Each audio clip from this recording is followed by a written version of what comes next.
welcome VFR flight from Nueces County to Charles R. Johnson. It's kind of a smallish public airfield, as we will see, and it can also be recognized from the designation Tango 05. It doesn't have an ICAO code, so I believe it's not important enough for someone. We have some weather forecast, and I'll take it actually here. We can see that we have some convective warnings here to the north of our current location, which is there. It should not touch us, hopefully. And also, like the forecast for clouds look to be quite all right. Regarding winds, we have quite light winds, around 5 knots at 3,000 feet. Now it updated a little bit, but that's 20 Zulu. So let's say 5 to 10 knots southerly or southeasterly winds that we can expect. On the ground, yeah, maybe a little bit more. If I check METARs for Nueces County, currently 20 minutes ago we have winds from 150 at 8, great visibility, clear skies, and temperature 35. So beware of the performance. However, we are very close. We are basically on the sea level, so that's playing into our cards regarding performance. It's just a hot day, but it's not a hot day at the high altitude. Then the METAR for the destination is obviously not there, so I'm gonna use the METAR for what is that one? How is it called? Harlingen. Oh, Valley International. It's a little bit farther, but you know there is nothing closer. So for that, we can see that for also great visibility, winds from the west, from the east. Clear skies, basically the same pressure, same temperature, and same everything.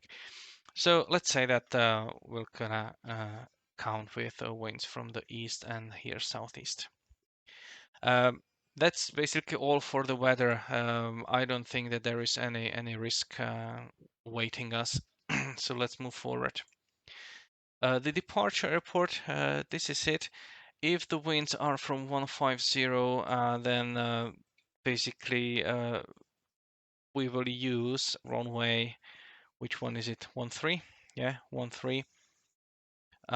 So departing there. Destination, again, if the wind holds, we're gonna use runway 12. We'll see how that goes. Both our departure and destination have left traffic patterns for all the runways. Now, route planning today it's kind of more simpler. Initially, I plan on following the road to Kingsville, all the way above the airport. Then I will follow this bay, or kind of an arm of the bay, all the way to Baffin Bay here. Then I will set the course and will try to look for some visual, landmark. And there is a point that depends on the scenery, but in real life, this is the point where the clear water starts. There is some waterway here through some, I don't know what is this. It's some kind of marshes or wetlands or whatever that is. And then we have some laguna with some clear water there. So hopefully that will be also visible in the simulator. Then our destination lies, as we were able to see, next to the little town of which is it, Port Mansfield. So we should be able to find the airport. I do hope for a nice scenery, as you can see from Google Images. It's some kind of strange ground textures, I would say. So hopefully that will work out. Regarding the airspaces, of course, we need to be aware of the class Charlie here, which is Corpus Christi there. And since we will be departing runway, what was it, 13 or 15? 13? Was it? Yeah, runway 13, then we will be departing under the class Charlie airspace. So just beware of that and probably stay lower until we are clear of it. There is a military operations area of Kingsville. If you check the sectional chart, you will notice that the floor is about 13,000 feet. So no problem, we will not be entering that. And there is also alert area A632, and I don't remember the vertical data there. So let's find out. So that is the Brownsville Brownsville sectional chart, and I'll just go here and A632 alpha. So it starts at 6,000 feet. So again, no issue for me or for us. The Cincy Kingsville 2 starts at 13,000. So very well regarding the airspaces. And now the departure. So I believe that it's gonna bear to repeat what is the recommended departure procedure out of the pattern in the US. And we have basically two. We have a straight out departure and we have kind of a 45 degrees to the crosswind departure. The straight out departure here is depicted using runway 13. So if we fly there, we have a straight out departure. And the 45-degree crosswind departure is depicted for the runway 31.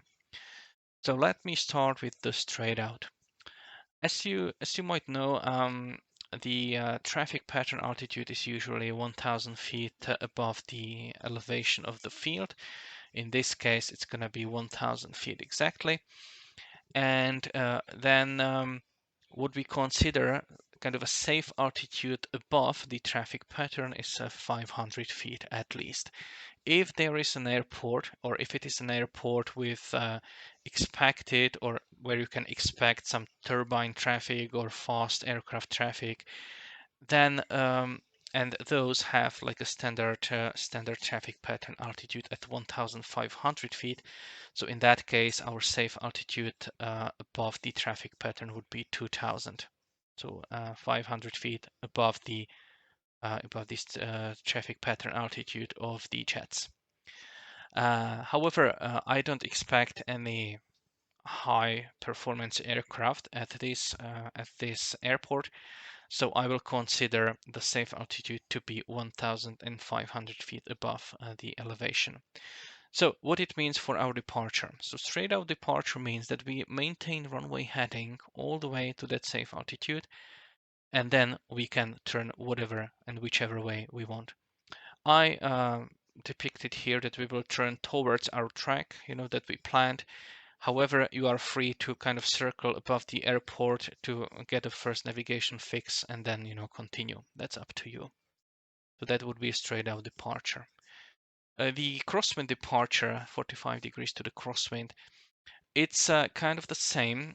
If you remember from the lessons, if you went that far, then there is a recommendation that the turn to crosswind should not be done below 300 feet below the traffic pattern altitude. What it means is 700 feet AGL above ground level for us. So normally if we would be staying in the pattern, we would climb to 700 feet, then turn crosswind, continue climb to 1000 feet, and then just join the pattern or stay in the pattern and do that. If we are departing the pattern, we can either depart straight out, as I depicted here, or at that 700 feet, we can turn 45 degrees to the left and continue to the safe altitude, which is again 1,500 feet. And then we can do whatever we want. Of course, watch for the traffic and be sure to avoid or see and avoid. So that's regarding the how to fly the procedure. And of course, this is the untowered field, so we would do our calls as well. The calls could, the first call that you should make is when you are taxiing. So it would be something like Nueces County traffic, November 123 Alpha Bravo is the type Cessna 172 by the or by the hangar, for example, by the hangar taxiing to runway 13. Then when you are there, and if you can depart from here, it would be Nueces County traffic, November 123 Alpha Bravo, taking off runway 13 from the taxiway intersection Nueces. If you want to taxi back, on the runway, then you would call entering runway 13, backtracking runway 13, right? Yeah.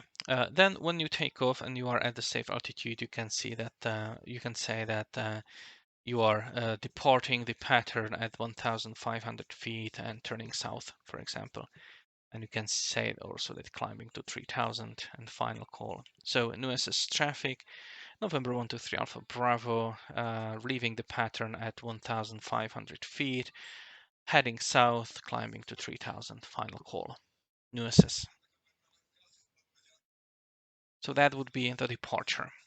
Then we would be en route. Again, if we have any kind of air traffic control, we could ask for a flight following. So you could say something like that. For example, November 123 Alpha Bravo is a type Cessna 152 slant alpha. After departure from Nueces County, position Driscoll at 3,000 feet. Request flight following to Charles R. Johnston. And you can include the designator Tango 05 because they might not be actual on all the little fields. Position Driscoll, that's quite easy. If you were puzzled by that, if I check the sectional, there is Driscoll here, and it's on my flight path. So I imagine that I would ask for flight following around that point, so I can report it properly. Or you can use the reference of this Corpus Christi airport. So you could say something like 10 nautical or 15 nautical miles to the west of or southwest of Corpus Christi, whatever reference you want to use. If a point is marked with the flag and the name, then it is a point that the ATC is aware of, and you can easily report that, and they know where you are. All right, arrival. It's a little complicated, maybe, but since we already covered how the standard or recommended departure looks like, then I also depicted recommended arrival. So, in general, um, if you already know, these are like situations for if you already know what you can expect on the field, right? So let's say that you fly, you tune in the CTAF frequency of that airport, and there is some traffic before you, and you can see what runway is in use. In that case, you can already plan what you're gonna do.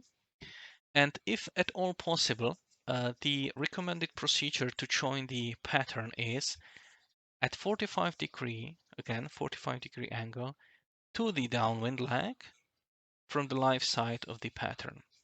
So if we are considering runway 12 here, which is the magenta line there, then it would mean that you would fly something like that.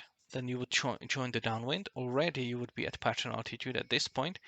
When joining here, you watch left, if there is anyone there that you need to give way to. And in that case, you can break off and try again. Then you join that and continue normally to land. If you know that it's going to be runway 30 instead, then there are two options. What I depicted is the recommended one. So you overfly the field 500 feet, again 500 feet above the traffic pattern altitude, perpendicular to the runway in the middle, and then you continue for 2 nautical miles, and then you do like a teardrop entry, so descending right turn. You start descent at this point. At this point, you are still at 1,500 feet, 2 nautical miles from the runway. And you make I found out that if you make a standard rate turn at this point, even though that's some kind of an instrument procedure, but if you make a standard rate turn from the 2 nautical miles here and stop the turn when you're at 45 degrees, then you are almost guaranteed to intercept the downwind at midpoint. Of course, you might need to do some twiddle there and twiddle here, but generally it works quite fine. So you descend from here to 1000, and then as you can see, it will position you to the standard recommended entry procedure there. If there is little traffic or no traffic at the airport, the alternate procedure is that when you are crossing this field, you are already at traffic pattern altitude at 1000 feet, and instead of doing this teardrop entry, you will join directly to downwind. The problem is, if you do that, you still need to give way to aircraft in the pattern and also to the aircraft joining from here. So if you need to give way at this position, it might be difficult, to maneuver yourself someplace else. So generally, it's recommended only when there is no traffic in the area. So there are like situations where you already know which runway to use, but you might approach the airport and you don't know, what the wind is doing. So you need to overfly the field. In that case, again, you probably would follow something like the red line here. Try to position yourself above the field so you can see the windsock or any other tool that can give you the wind. And then you just need to kind of maneuver and position yourself properly. So if I fly here and find out that it's gonna be runway 12, then what I would probably do, I would probably fly over there because it is that side and I don't expect anybody to be there. Maybe descend to traffic pattern altitude and then kind of join crosswind and continue further. So that's something what I would do. You always need to exercise kind of a common sense and safety. So rules and regulations cannot possibly cover every single aspect that you can encounter while in the air. So that's arrival. So let's see if I remember how to start this thing. So parking brake set. Avionics masters are on, which they should be off. So let's put them off. All the switches off. So beacon goes on. Battery goes on. Alternators. Clear prop! Magnetos. Navigation lights. And let's start that engine.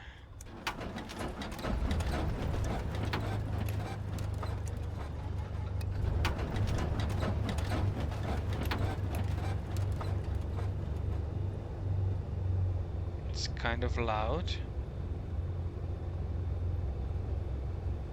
Do we keep it loud? It's nice sound, but probably let's just switch this on. Yeah, so I could be heard. So this one goes on.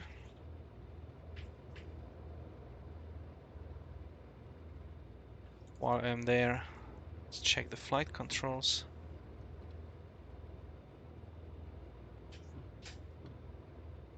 Very well. Let's get the latest METAR. We have 29902, so standard pressure, not standard temperature. So 29902, and we should read about, what was the airport elevation there? Airport elevation is 80 feet. So we should read 80 feet. More or less correct. We're gonna do VFR today. Enter. And we don't need, let's do standby. Back. Okay, this is a Unicum there. I want to switch to this mode, and there goes the timer. So I believe we should be ready.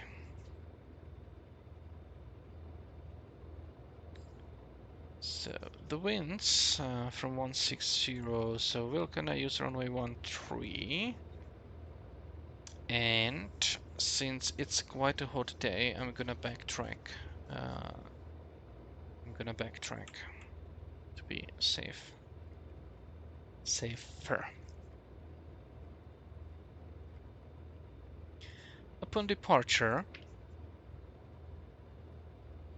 I'm gonna continue straight in, climb to 1,500 feet, and then try to join this road and stay below. Actually, 1,500 feet. Yeah, so let's actually climb to 1,500 and stay there until I'm out of there.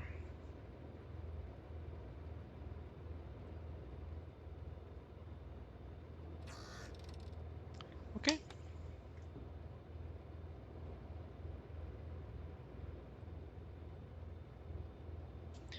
Nueces County traffic, Oscar Kilo Golf Charlie Romeo is a Cessna 310. I'm taxiing to runway 13, Nueces.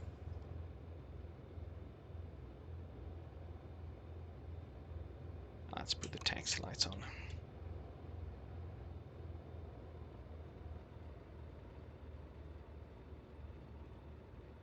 So it's already runway. Nueces County traffic, pits 121, Charlie, taxiing runway 13 behind Twin Cessna, Nueces.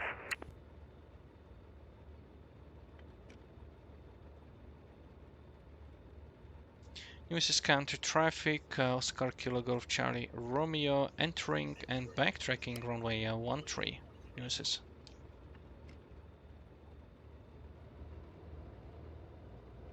It's pretty close there and there are some trees. So let's backtrack this here. Nueces County traffic, pits 121 Charlie, hold short runway 13 till Twin Cessna is clear, Nueces County. I believe you could theoretically take off if you're not gonna backtrack, if I'm right. I'll backtrack behind you, but I don't want to get stuck on the runway if you like break down or something. So yeah, it'll be your problem, not mine. Although I know you take good care of your twin Cessna, so maybe some of the fields you've been into.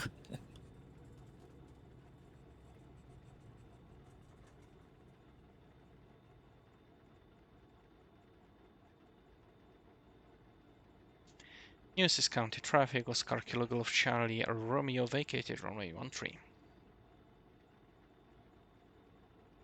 Nueces County traffic, pits 121 Charlie, back taxiing runway 13, Nueces County.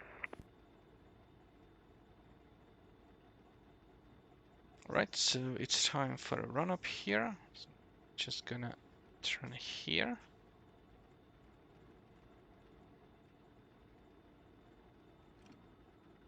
Stop there. Full mixture. Engines are in the green. Just increase to 1,800. Or 1,700 actually, this plane. Let's check the magnetos. Nueces County traffic, pits 121 Charlie, clear for runway 13. Yep, that works good.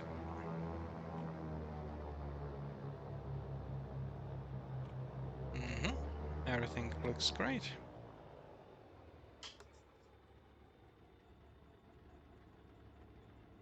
So let's get going. Nueces County traffic, Oscar Kilo Golf Charlie Romeo, taking off runway 13, straight out departure, Nueces. So strobe lights, landing lights, taxi lights off. Start the timer.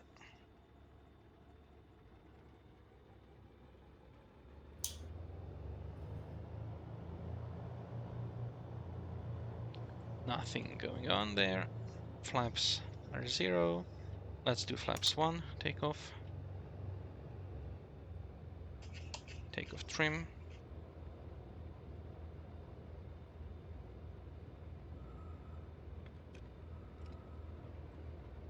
And let's go.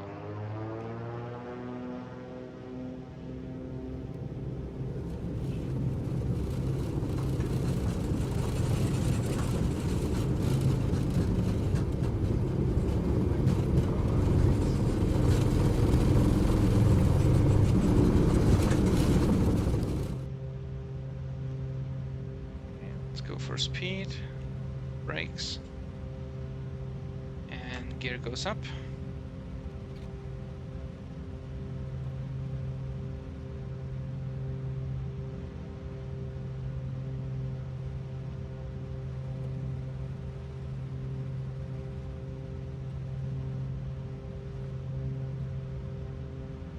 Flaps up.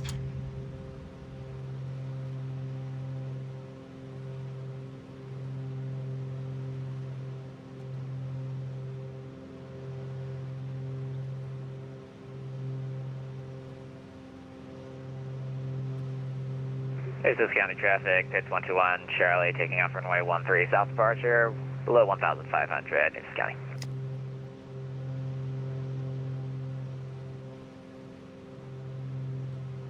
Reduce power on those engines.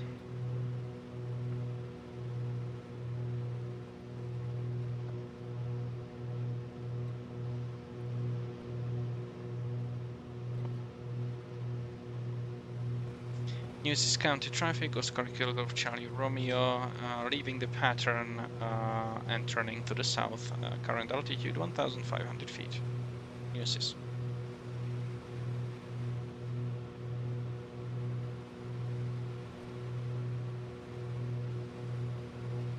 Right.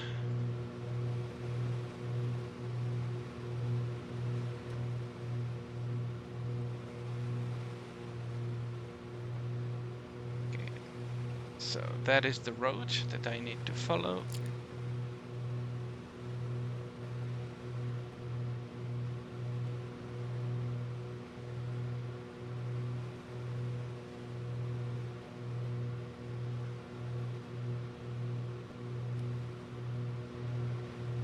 And I'm leaving the 3000, the class Charlie. So I'm gonna climb.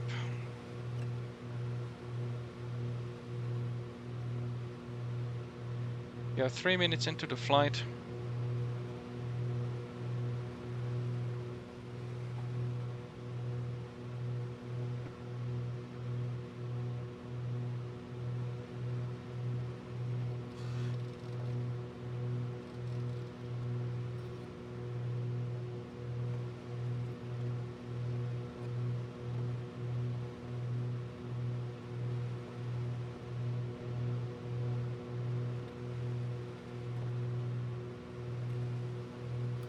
Nueces County traffic, pits 121, Charlie, leaving the pattern, southbound 1,200, pits, Nueces County.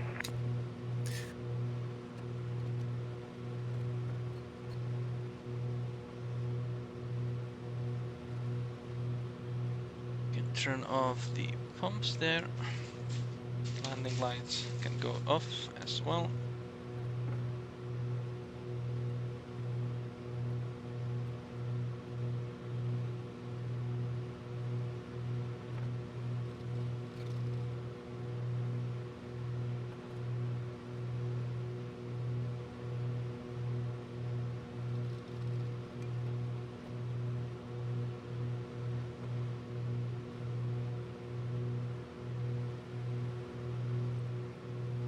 And it should take me about just 3 minutes, just 6-7 minutes to get above the airport, so +2 for departure, let's say 9 minutes.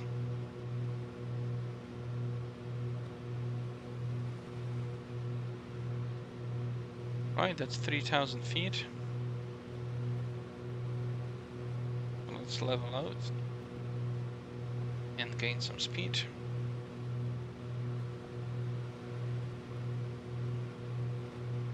Then I can let it go on the power a little bit.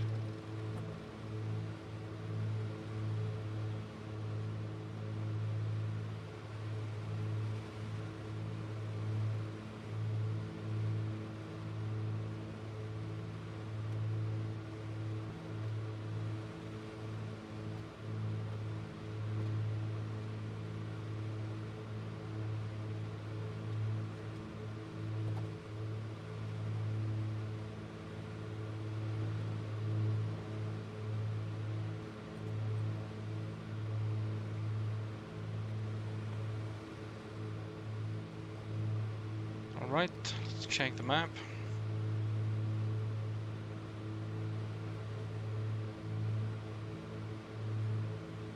Must be Bishop there, so we should be flying left, and hopefully, yeah, I can see the airport there. So let's head for it.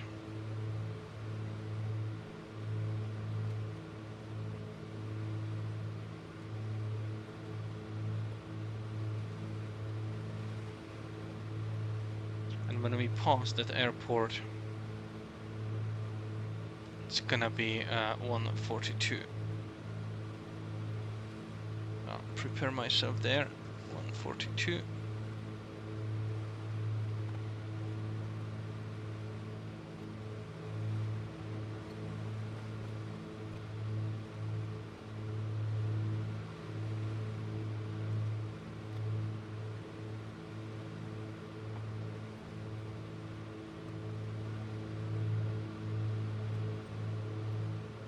The land is so blurry here.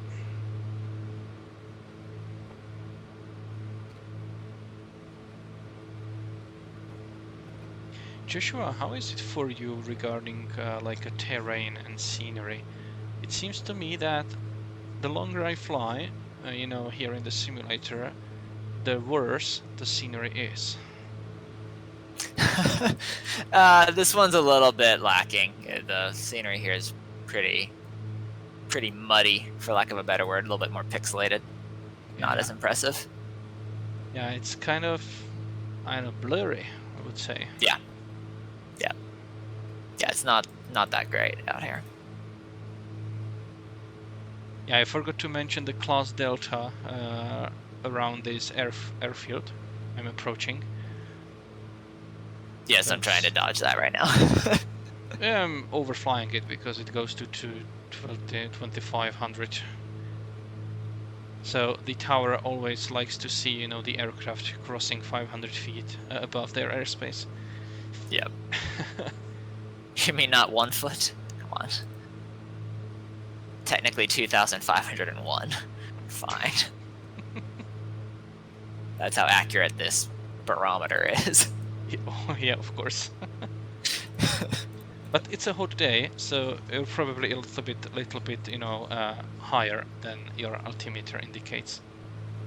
Sure. Yep. I believe, yeah, we have less like dense air. Yeah, we have like 20 degrees above the. Wait, I need to make a turn here, so I'll just continue my babbling after. So 9 minutes, yeah, pretty good one. So I'll just reset it. I'll make a note. Okay, what is this? They changed it. There we go. And I'm doing bigger turn than I should. I'll just type 9. Okay, it's pretty bold. Guess it works.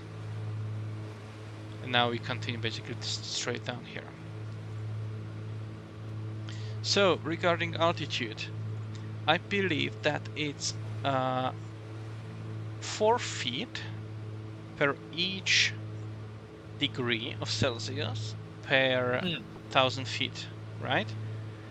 So if the ISA is like plus 20, then it means that it's 80 feet per 1,000 feet. So I believe that I'm not flying 3,000, but I'm flying something like 3,240. Multiplied by the 4, yeah. Yeah. Or multiplied by 3, actually. Yeah, by 3, yeah. By 3, yeah. But I can do math, I'm a math tutor. but at 3,000 feet, the error of 250 is pretty great, I believe, already. Yeah, that's already, I mean, getting pretty significant as far as and that's why if you look at the ADS-B transponder data, you'll see like their barometric pressure versus their GPS altitude. And GPS altitude is always different. Yeah. Luckily, we have a standard pressure, so we don't need to account for that. Right.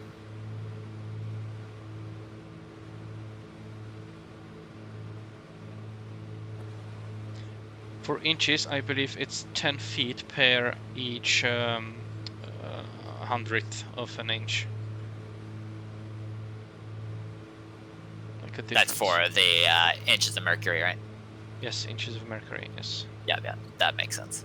For hectopascals, it's 27 feet per hectopascal. Don't bring your hectopascal nonsense into this FAA airspace.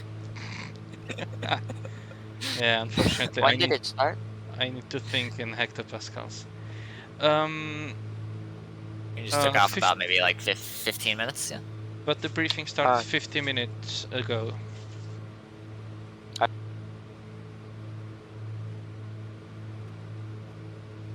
So did you confuse the time, Danielle? No, I was going to fly, but I mean, I just saw the notification that you guys were flying, and then but yeah. Can grab us probably halfway if you depart one of the midway airports.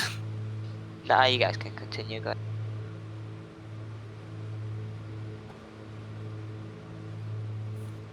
Yeah, so Joshua's streaming on Discord, I'm streaming on Twitch. Thomas, can you hear me now? This is Suresh. Yes. Yes, I can hear you.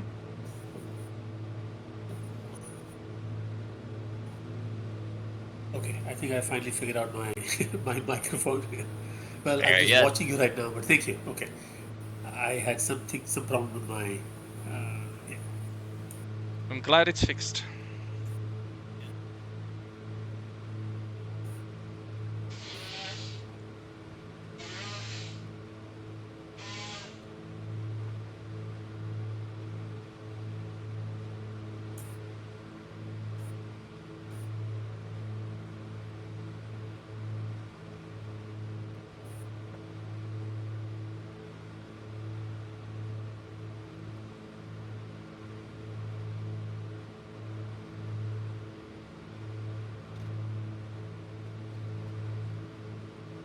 So Joshua, you're flying kind of a shortcut compared to me?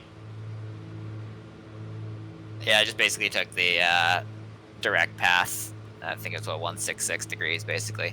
Makes it more fun with this because I have basically no directional gyro. It's all magnetic compass, and I have no VOR receiver, even though I have a nav radio. But there's no VOR indicator in my cockpit, so totally useless. I can hear the Morse code. That's about it, maybe. Well, that's all you need to do, right? You hear the Yeah, you hear the Morse code, then you turn around, listen for the change in phase.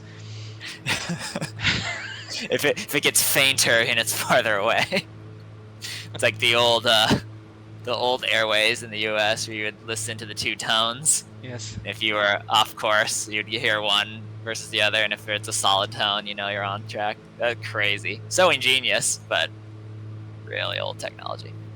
I always marvel at the ingenuity of those of like both early aviators, but also like modern ones. It's just. Oh yeah. I wouldn't be able to come up with it. It's pretty ingenious.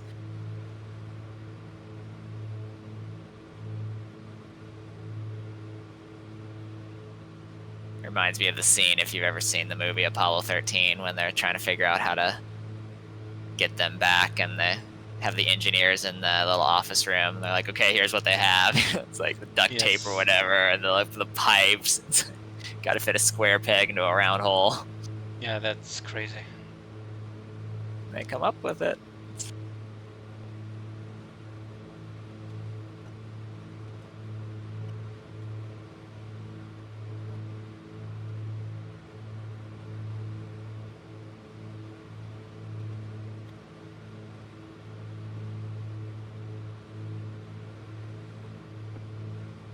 Thomas, when you left Nueces County, which frequency did you all tune to?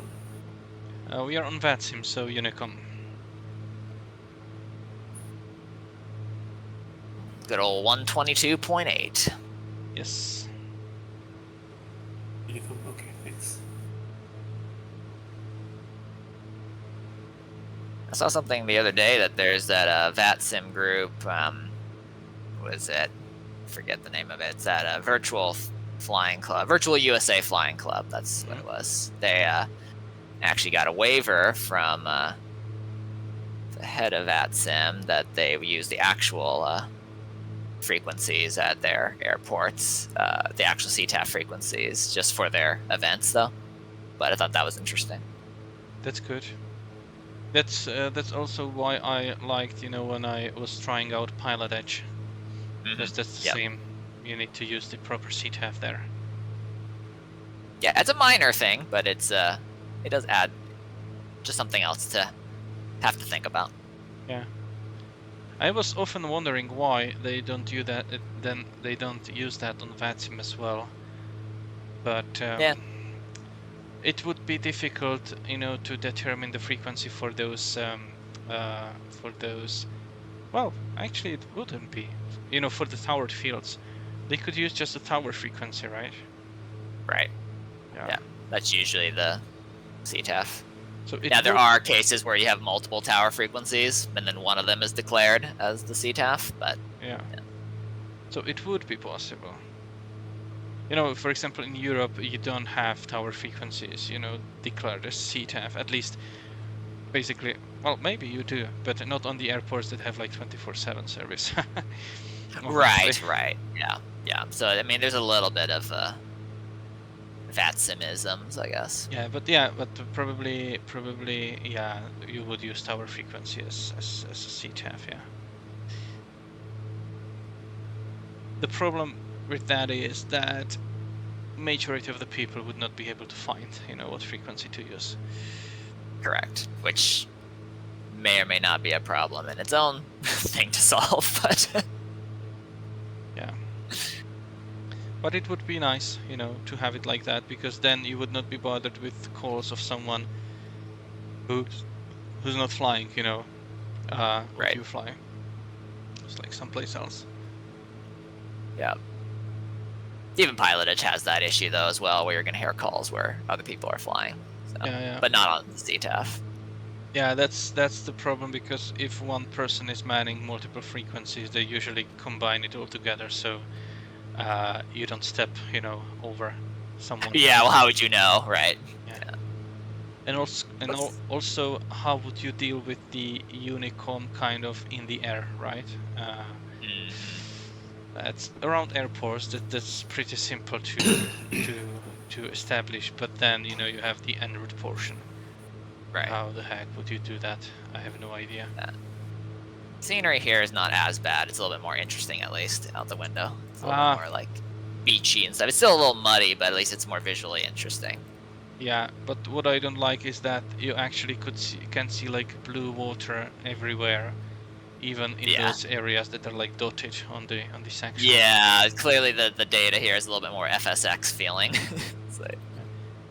But that might just be us already getting used to the scenery and expecting more.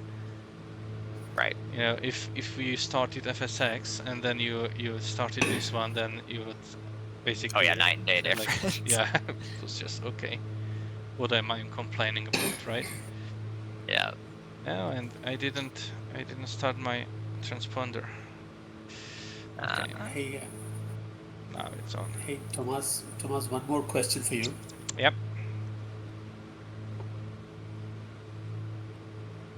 Yeah, continue.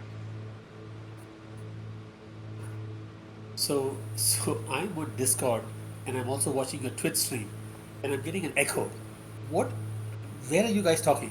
Pardon my ignorance, but I'm just not sure what I'm supposed to do. I'm talking on Discord there. So if you are watching both, and then I recommend actually muting the Twitch stream. You will lose the aircraft noise, but at least the sound or my speaking would be better.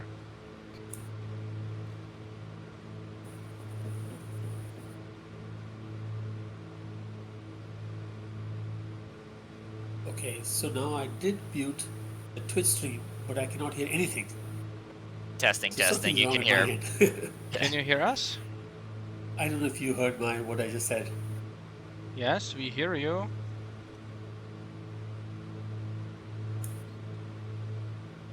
That's why there's such a big lag between when we talk and when Suresh replies, hearing us through Twitch. Yeah, the only problem is if I mute my Twitch stream, I don't hear you at all. That's strange. Yeah, yeah, yeah. But maybe So I'm guessing, Suresh, you have to probably set up your audio devices more on Discord. You're probably you're hearing us through Twitch, but then your output device for Discord is probably not picking up the right thing. and also if you are speaking about echo, then maybe you hear yourself actually back when speaking and not us, right? Okay. Oh, good point. Yeah. Yeah, I do. Yeah. So if you Yeah, just let me try to fix the audio. Yeah, But please continue. If the echo is just with your voice, then you have Discord muted, but you hear, you know, yourself back, because when you speak on Discord, I will record it, stream it, and then you hear it back on the Twitch.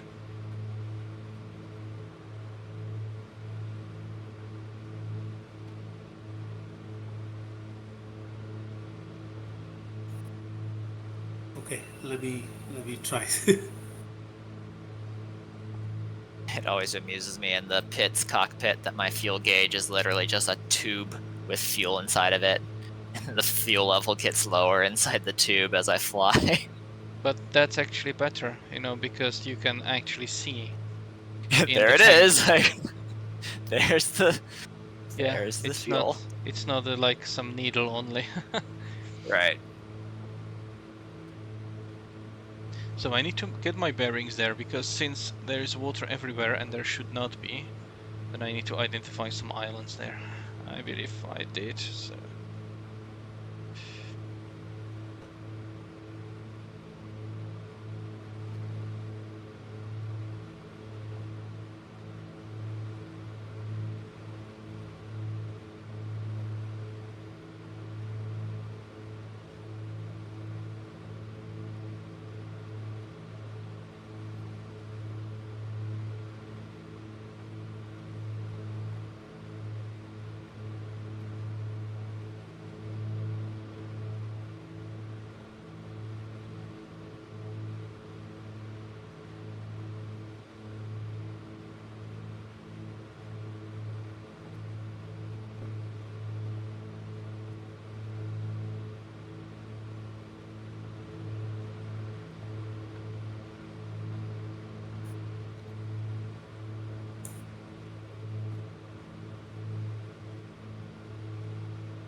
I'm basically just following the wind farms at this point.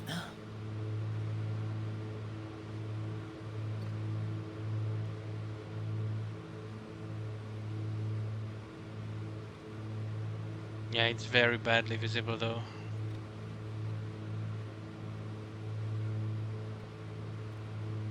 Oh, you need the, do you have the We Love VFR mod? Yeah, I do. Oh, okay. I still have the big old windmills, but... I've had it for like 2 years already, I believe. Okay, got it. Yeah, it's kind of mandatory.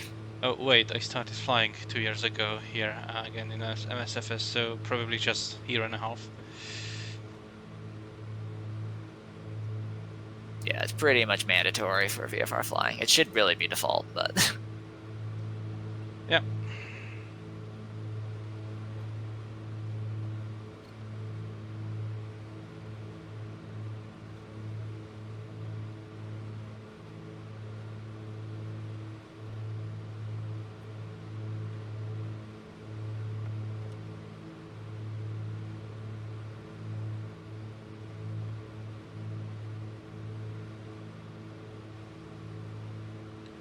Okay, so how we're gonna call that airport? Charles?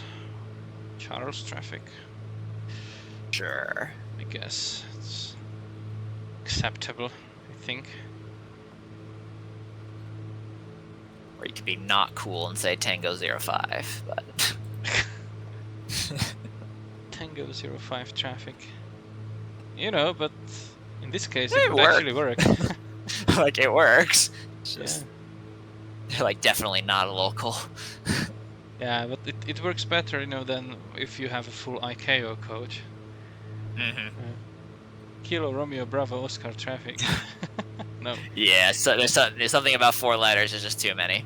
Yeah, but Tango 05 actually sounds good. Yeah.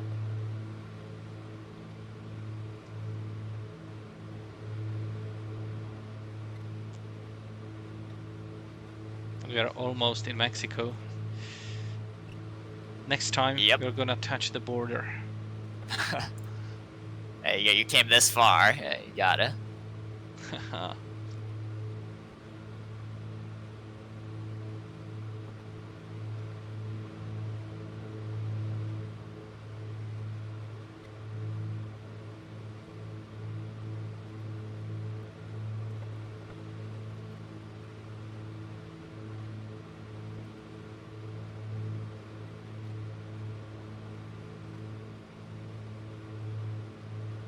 I think I know where I am based on this. Not 100% confident, but like 80%.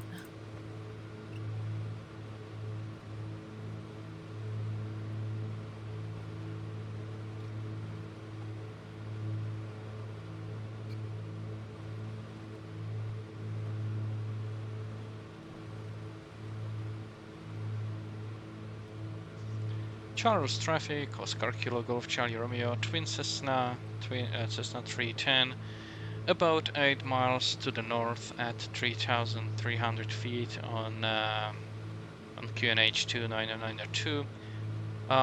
We'll be joining left downwind from runway 12. Charles.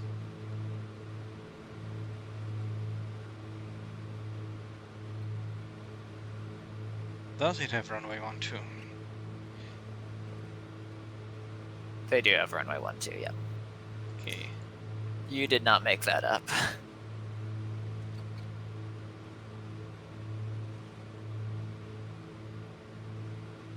Yeah, so...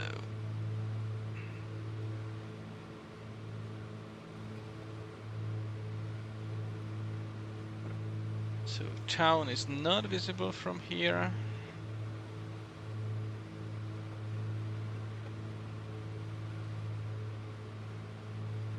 Charles traffic, pits 121, Charlie, 15 miles north, 3000, 4 runway 12, Charles traffic.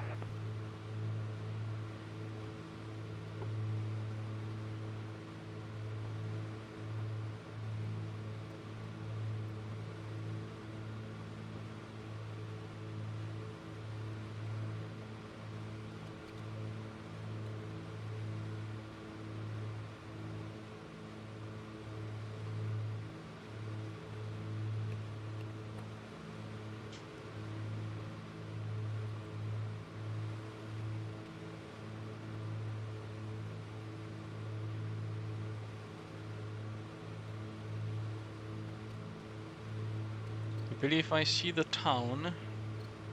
Very good.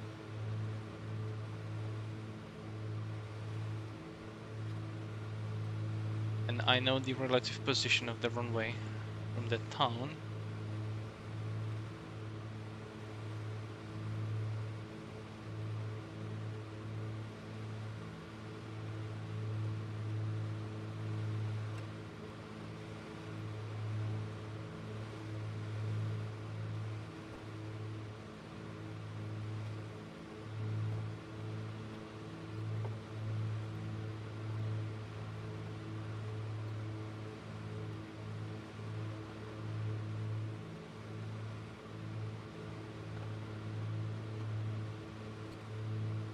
This area of the U.S. is so weird with a random, like, piece of land just sticking out in the middle of the ocean. This little thin little slice. It's so bizarre.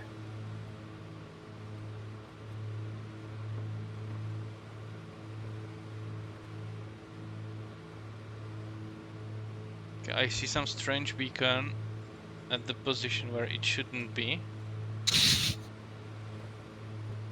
You found the MSFS airport. Like, really? What the hell is that doing there? It's in the middle of the final approach course. But it may be some lighthouse, maybe. No. Shit.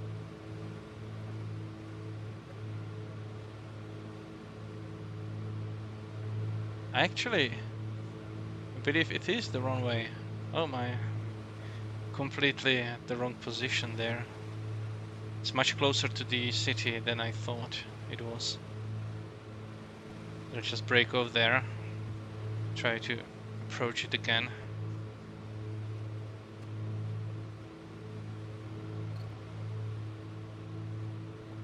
Approach traffic, Pitts 121 Charlie, about 900 miles north, 3000. We'll overfly the field, landing runway 12, Charles traffic. Yeah, good decision. I'm like, I don't know where I am at this point, so we're just gonna do some surveillance. I see the weird coastline where it gets all squiggly, so I know that's south of Mansfield. So I'm doing nice Weird. 60-degree bank turn. there you go, steep turns, practicing that P1. Got to keep current for instruction.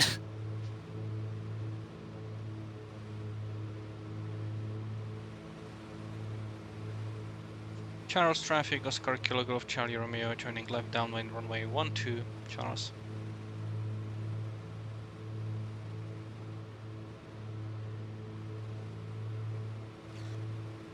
May or may not actually have seen your headlight, depending on. Yeah, I do see a little firefly out in the distance, so Firefly. it looks like it. I have to zoom out though to see traffic. MSFS is weird. If you zoom in, it disappears. If you zoom out, you can see the lights. Yeah, I'm quite close on the downwind, so it's gonna be one continuous turn, I guess. Good job. And I'm also higher than traffic altitude. I'm not happy about my pattern today. Very sad.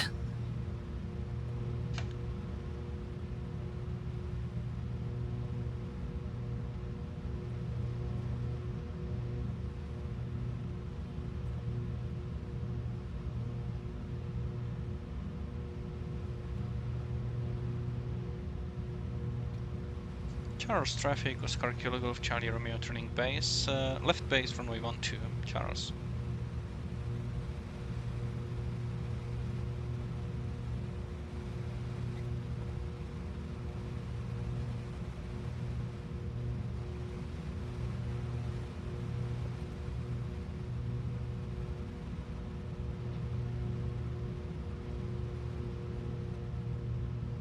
And Charles traffic, Oscar Kilo Golf Charlie Romeo turning final, runway 12, full stop landing, Charles.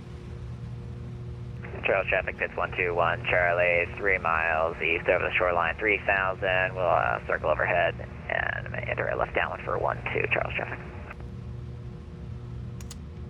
Let's see. I think I see it, The runway is pretty thin. but I'm not sure.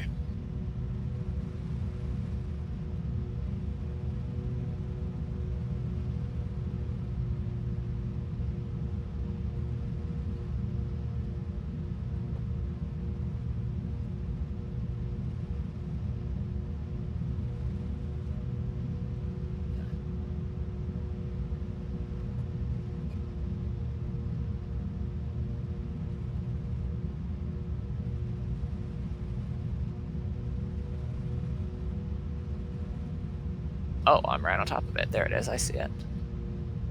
Okay, kind of surprised me.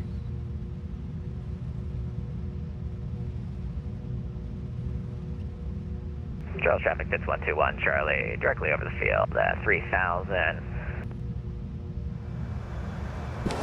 Oh!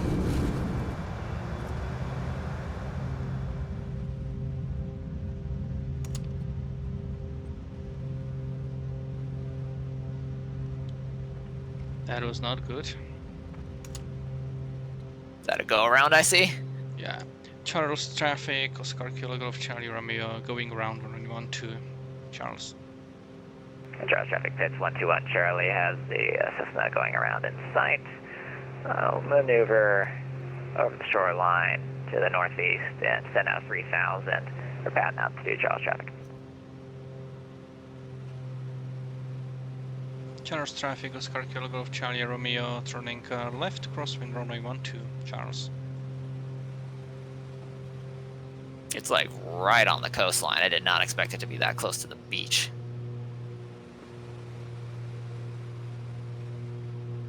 Yeah, it was very close. Caught me by surprise. Same here.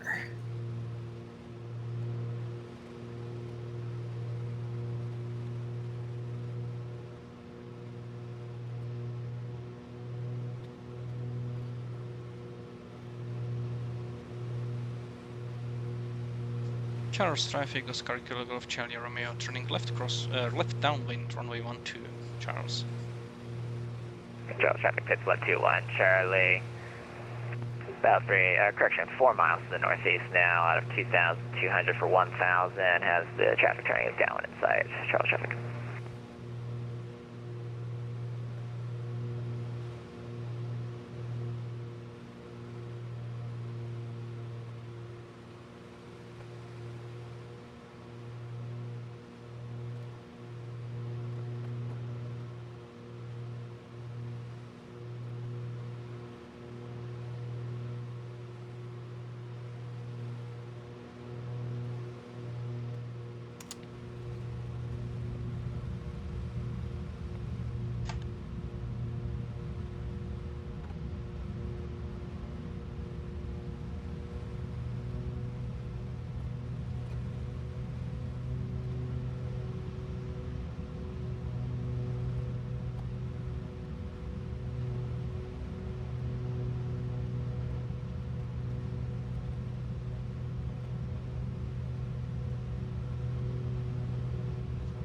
Charles traffic, Oscar Kilo Golf Charlie Romeo, turning left base, runway 12, Charles.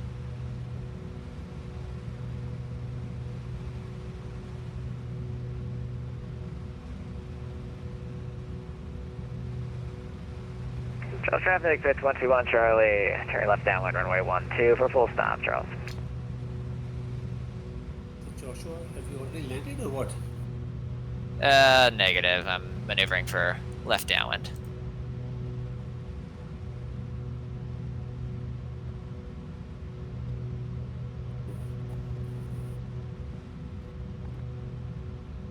Okay, I thought you would be ahead of Thomas Charles now. traffic, Oscar Kilo Golf Charlie Romeo, turning final, runway 12, full stop landing, Charles. He's got 2 engines. I only have 1. He's faster than me.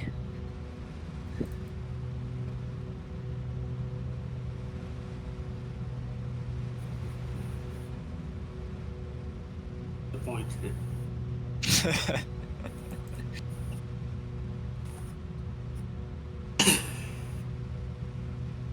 And Charles traffic pits 121 Charlie, turning left base behind the twin Cessna number 2 for runway 12, full stop, Charles.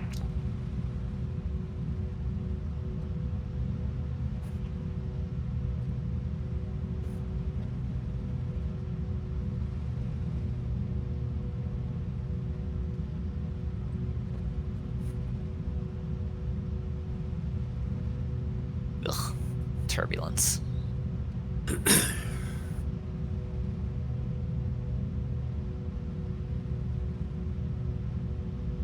And Charles traffic pits 121 Charlie, turning final runway 12, number 2, full stops, Charles.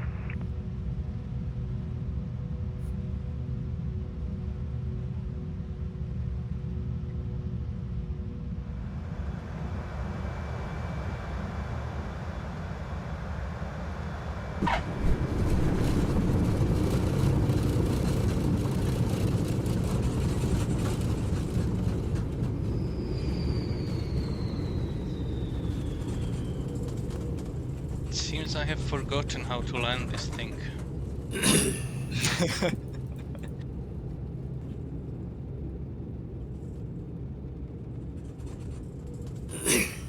Well, I may or may not even be able to land a pit, so we're about to find that out.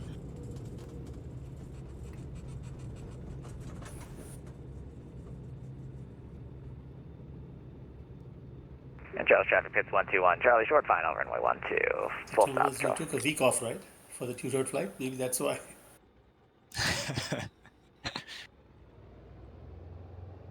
I see him, he's off. Alright, we're clear. Charles traffic, Oscar Kilo Golf Charlie Romeo, runway 12 is vacated. Charles. I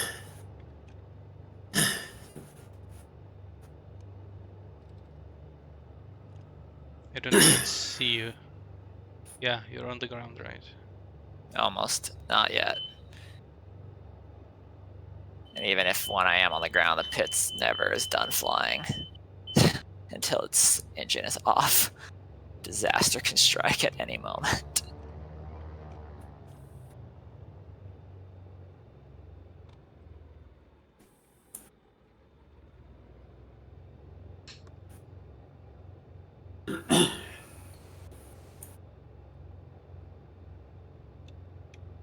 You know, all things considered, that was not my worst landing in this thing.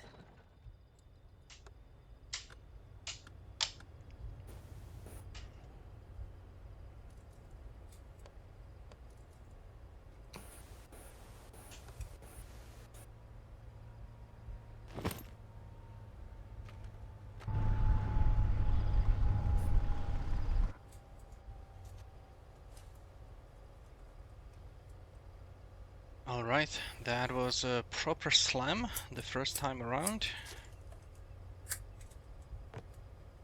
And navigationally, I believe it was alright. Basically did what I planned to do. Yeah, the joining was a little bit Right, where'd you sketchy. go? Sorry? I said, where did you go? I don't see your plane.